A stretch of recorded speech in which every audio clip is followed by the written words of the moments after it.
Like Said, I actually came into the education and youth sector through youth social action and through active citizenship. I started off as a young person and then became a youth worker back in Cambridgeshire before becoming a head of citizenship. And so along that journey, I think that a lot of what stands behind that and everything, the way I came at things through was through the idea of fulfilled individuals and thriving communities.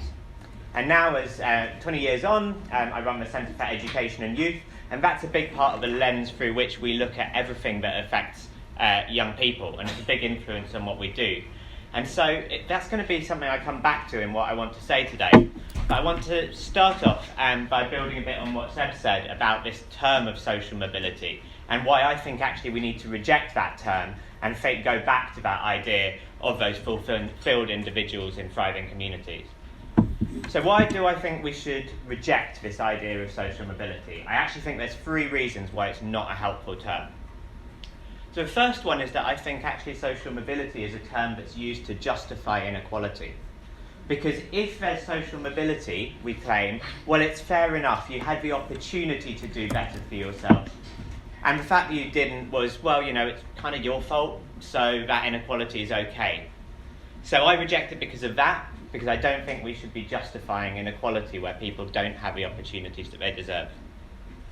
Secondly, there's 2 ways of thinking about social mobility.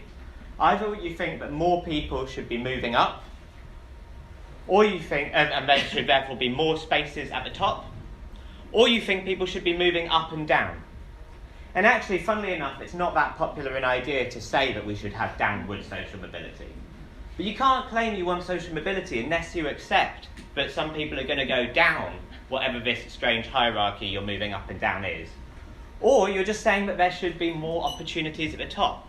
And that's just about creating opportunity, so why don't we just say that we want more opportunity? And thirdly, I think social mobility is often interpreted in a very individualistic way. It's about an individual moving up. And if that means that they're leaving their community because all the opportunities are actually in London, then that's fine. You can just leave that community and then the soul can be drained out of it. You can experience leaving your family, leaving everything behind, and that's okay too. So it's an individualistic idea. So there's these 3 reasons why I think it's not a helpful term. So what should we be thinking about? Well, this idea of fulfilled individuals and thriving communities. And what do I mean by that? Well, I think firstly, young people need to have options and they need to be able to pursue them. So May talked about, looking at who got to go on these camping trips and who got to sit around a campfire and who didn't. I've done research on school residentials showing that actually young people from in poorer communities have far fewer opportunities to go on school residentials. And even where they do have those opportunities, the lack of wealth is a barrier to them getting there. So how are you going to develop those passions and opportunities and dreams that you want to pursue? We need to be widening those out. And secondly, we need to be equipping with young people with the assets, the skills and the knowledge to pursue those. Then, when it comes to thriving communities, well, there's a job for policymakers there. Those communities need to have jobs, facilities, opportunities within them. We need to put the heart back into those communities, provide those rich assets for them to pursue. Secondly, there's a role for schools there. Schools as the heart of the community. We've heard about some amazing work building bridges between a school and a community so that you can enrich those communities and help those communities to thrive.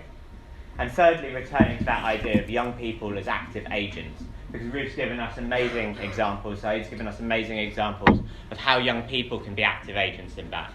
And returning back to my very own roots involved in youth social action, we recently produced a youth social action toolkit, which you can find online, which has got the most amazing examples of the things that schools around the country are doing to help young people to become active agents in changing the things that they care about in their community, and actually shows that you develop massive skills through that, which can help those young people to then achieve something much more than this bankrupt idea of social mobility.